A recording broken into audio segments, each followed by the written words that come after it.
Back every one. നമ്മുടെ Kerala ബ്ലാസ്റ്റേഴ്സിലെ foreign സൈനിങ്സിനെ കുറിച്ച് നിങ്ങൾക്കറിയാത്ത 5 കാര്യങ്ങൾ മുന്നോട്ട് വെക്കുന്ന ആ ഒരു സീരീസിലെ ഈ സീസണിലെ രണ്ടാമത്തെയും അവസാനത്തെയും വീഡിയോയിലേക്ക് നിങ്ങൾക്ക് എല്ലാവർക്കും സ്വാഗതം.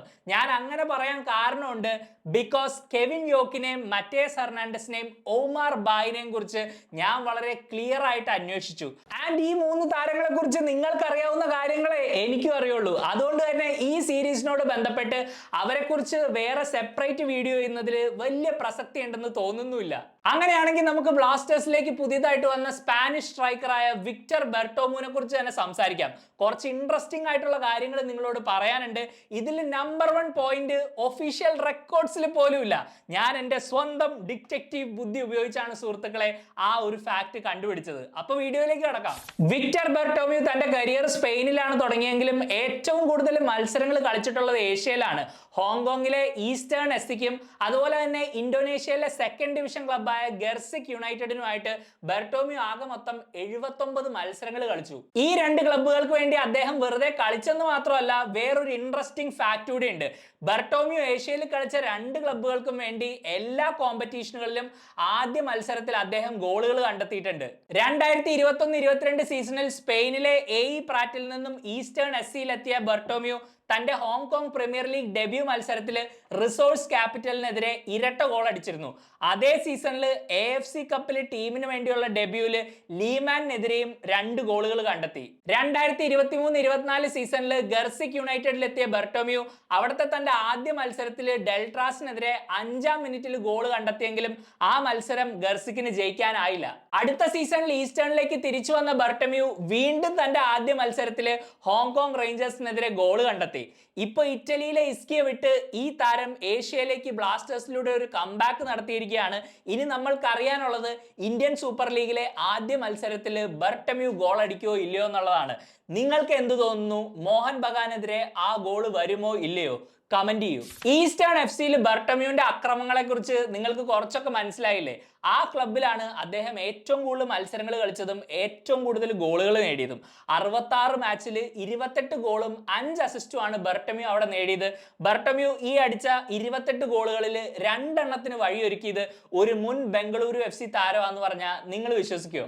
അതെ, ഞാൻ നേരത്തെ പറഞ്ഞ 2021-22 സീസണിൽ ബെർട്ടോമ്യുവിന്റെ ലീഗ് ഡെബ്യൂവിൽ നേടിയ ആ ഇരട്ട ഗോളില്ലേ, അതിൽ 2ാമത്തെ ഗോളിന് അസിസ്റ്റ് നൽകിയത് 2017-18 സീസണിൽ BFCയിൽ ഉണ്ടായിരുന്ന ടോണി ഡൊവാലെയാണ്.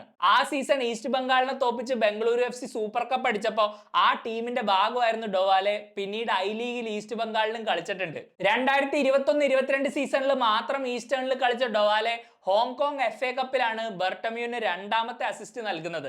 ഇവർ രണ്ടുപേരും ഒരുമിച്ച് 4 മത്സരങ്ങളെ കളിച്ചിട്ടുള്ളൂ. ഇതുപോലെ തന്നെ പണ്ട് ആസ്നലിൽ കളിച്ചിട്ടുള്ള ഇപ്പൊ അൽ ഹിലാലിൽ ജോയിൻ ചെയ്ത പബ്ലോ മാരിയും ബെർട്ടോമ്യുവിന്റെ കൂടെ സ്പെയിനിൽ കളിച്ചിട്ടുണ്ട്.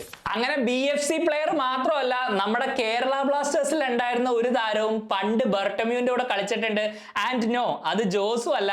ഈ താരത്തെ ഓർത്തിരിക്കുന്നവര് വളരെ ചുരുക്കമായിരിക്കും. 2015 സീസണിൽ നമ്മുടെ സെന്റർ ബാക്ക് ആയിട്ട് കളിച്ച ബ്രസീലിയനായ ബ്രൂണോ പെറോണി.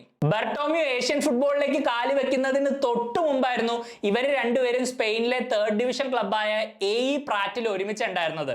അന്ന് ബാഴ്സലോണയുടെയും വാലൻസിയയുടെയും ഒക്കെ B ടീമുകൾക്കെതിരെ ഉൾപ്പെടെ ഇവർ രണ്ടുപേരും ഒരുമിച്ച് 13 മത്സരങ്ങൾ ആ ക്ലബിനായിട്ട് കളിച്ചു. 2020-21 സീസണിന് ശേഷം ബെർട്ടോമ്യു ഹോങ്കോങ്ങിലെ ഈസ്റ്റേണിലേക്ക് ട്രാൻസ്ഫർ കംപ്ലീറ്റ് ചെയ്തു. അതുപോലെ തന്നെ മുൻ ബ്ലാസ്റ്റേഴ്സ് താരമായിരുന്ന പെറോണി UE കോസ്റ്റ ബ്രാവ എന്ന ടീമിലേക്ക് മാറി. 2025 സാൻ ക്രിസ്റ്റോബാൽ എന്ന സ്പാനിഷ് ക്ലബിന് കളിച്ച 38 വയസ്സുള്ള ബ്രൂണോ പെറോണി ഇപ്പോഴും വിരമിച്ചിട്ടില്ല. ഇനി നമുക്ക് തിരിച്ചു വീണ്ടും ഈസ്റ്റേണിലേക്ക് വരാം. ശരിക്കും വിക്ടർ ബെർട്ടോമ്യുവിന്റെ 2ാം വരവ് ആ ക്ലബിന് ഒരു നല്ല കാലം പോലെയായിരുന്നു. ഹോങ്കോങ് ഫുട്ബോൾ നമ്മൾ പരിശോധിക്കുകയാണെങ്കിൽ അവിടുത്തെ 2 വലിയ റൈവൽസ് ആണ് കിച്ചി FCയും ഈ ഈസ്റ്റേണും.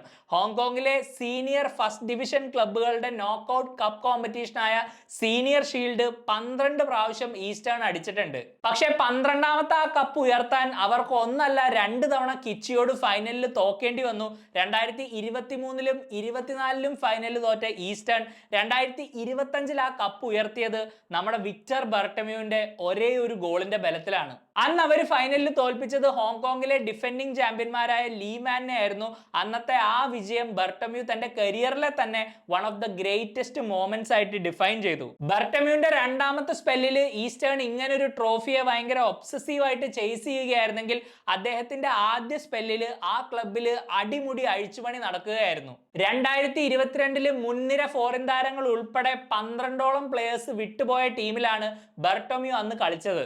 ദ ഫണ്ണി തിങ് ഈസ് നമ്മൾ ഇപ്പൊ കേരള ബ്ലാസ്റ്റേഴ്സിൽ ഫേസ് ചെയ്യുന്നതും ബർട്ടമ്യൂ ഇതിനു മുമ്പ് ഏഷ്യൻ ഫുട്ബോളിൽ നേരിട്ട രണ്ട് പ്രശ്നങ്ങളുടെ കോമ്പിനേഷൻ ആണ്. നമ്മൾ കുറെ നാളായിട്ട് ട്രോഫി അടിച്ചിട്ടില്ല. ഈ കഴിഞ്ഞ കുറെ ആഴ്ചകളായിട്ട് ഒരുപാട് താരങ്ങൾ നമ്മുടെ ടീം വിട്ടു പോവുകയും ചെയ്തു. ഈസ്റ്റേണിന്റെ ട്രോഫിക്കായിട്ടുള്ള വെയിറ്റ് എൻഡ് ചെയ്ത പോലെ കേരള ബ്ലാസ്റ്റേഴ്സിലും ഒരു ഹിസ്റ്ററി മേക്കിംഗ് സൈനിങ് ആയി ബർട്ടമ്യൂ മാറുമോ? കണ്ടറിയാം. And now it's time for ഞാൻ പറഞ്ഞ ഒഫീഷ്യൽ റെക്കോർഡ്സിൽ പോലും ഇല്ലാത്തൊരു fact, the number 1 fact. And the crazy thing is ഇതിനൊരു കേരള ബ്ലാസ്റ്റേഴ്സ് കണക്ഷനും ഉണ്ട്. 2 മാസം മുമ്പ് നമ്മുടെ ചാനലിൽ ഒരു ത്രോ ബാക്ക് വീഡിയോ ഞാൻ ചെയ്തിരുന്നു കേരള ബ്ലാസ്റ്റേഴ്സിന്റെ ആദ്യത്തെ ലൈനപ്പിലെ പ്ലെയേഴ്സിനെ കുറിച്ച്. ആ വീഡിയോയിൽ ഞാൻ ജെയ്മി മക്കാലിസ്റ്ററിനെ കുറിച്ച് സംസാരിച്ചില്ലേ. പുള്ളി ഇപ്പോൾ മലേഷ്യൻ സൂപ്പർ ലീഗിലെ DPMM FCയുടെ മാനേജറാണ്. അവിടെ തന്നെയാണ് നമ്മുടെ ജോർഡൻ മറയും കളിക്കുന്നത്. എന്നാൽ ഈ ടീം മറയെ സൈൻ ചെയ്യുന്നതിന് മുമ്പ് കൺസിഡർ ചെയ്ത പ്ലെയർ ആണ് നമ്മുടെ ബർട്ടമ്യൂ. അങ്ങനെ വെറുതെ കൺസിഡർ ചെയ്തെന്ന് മാത്രം പറയാനാവില്ല.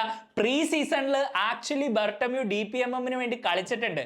എന്നിട്ടാണ് പിന്നീട് ഓസ്ട്രേലിയക്കാരനായ മറയെ DPMM സൈൻ ചെയ്യാൻ തീരുമാനിക്കുന്നത്. ഓബ്വിയസ്ലി മറ ഒരു ഓസ്ട്രേലിയൻ ആയതുകൊണ്ട് തന്നെ അവിടെ ഒരു AFC സ്ലോട്ടും ഫില്ലാവും. അതുകൊണ്ടാണത്രേ അവര് ബർട്ടമ്യൂവിന് പകരം മറയെ സൈൻ ചെയ്തത്. ഈ ഫാക്ട് വിക്കിപീഡിയയിലോ ട്രാൻസ്ഫർ മാർക്കറ്റിലോ നോക്കിയാൽ നിങ്ങൾക്ക് കാണാനാവില്ല. പക്ഷേ ബർട്ടമ്യൂ തന്നെ തന്റെ ഒഫീഷ്യൽ ഇൻസ്റ്റാഗ്രാം ID-യിലൂടെ ഈ ഒരു വാർത്ത പങ്കുവച്ചിരുന്നു. ഏതാണ്ട് 8 മാസം മുമ്പ് നടന്ന കാര്യമാണ്. എന്തായാലും മുൻ KBFC താരങ്ങളായ മക്കലിസ്റ്ററും മറയും അറിഞ്ഞും അറിയാതെയും ബർട്ടമ്യൂ ഇപ്പൊ KBFCയിലേക്ക് വരാൻ ഒരു കാരണമായി. സംഭവിച്ചതെല്ലാം ഗുഡിന്, സംഭവിച്ചുകൊണ്ടിരിക്കുന്നതും ഗുഡിന്, ഇനി സംഭവിക്കാൻ പോകുന്നതെല്ലാം വെരി വെരി ഗുഡിന് അല്ലേ? അപ്പൊ ഇതാണ് കേരള ബ്ലാസ്റ്റേഴ്സിന്റെ പുതിയ സ്ട്രൈക്കറായ വിക്ടർ ബർട്ടമ്യൂവിനെ കുറിച്ച് നിങ്ങൾക്കറിയാത്ത 5 കാര്യങ്ങൾ. ഞാൻ നേരത്തെ പറഞ്ഞ പോലെ തന്നെ ബാക്കിയുള്ള 3 ഫോറിൻ സൈനിങ്ങളെ കുറിച്ച് നമ്മൾ ഇങ്ങനത്തെ വീഡിയോ ചെയ്യുന്നതായിരിക്കില്ല. എന്തായാലും ഇപ്പൊ സീസണോട് നമ്മൾ അടുത്തുകൊണ്ടിരിക്കുകയാണ്. അതുകൊണ്ട് തന്നെ വേറെ കുറച്ച് ടൈപ്പ് ഓഫ് പ്രീവ്യൂ കണ്ടന്റ് നമ്മൾ ചെയ്യും. തീർച്ചയായിട്ടും ഈ പ്ലെയറിനെ കുറിച്ചും ഈ വീഡിയോയെ കുറിച്ചുള്ള നിങ്ങളുടെ അഭിപ്രായങ്ങൾ കമന്റിൽ മെൻഷൻ ചെയ്യാൻ മറക്കരുത്. അതുപോലെ തന്നെ വീഡിയോ ഇഷ്ടപ്പെടുവാണെങ്കിൽ ലൈക്ക് ചെയ്യുക, ഷെയർ ചെയ്യുക, കമന്റ് ചെയ്യുക, സബ്സ്ക്രൈബ് ചെയ്യുക. പുതിയൊരു വീഡിയോ ആയിട്ട് ഞാൻ വീണ്ടും വരാം. അതുവരേക്കും you take care. Bye for now.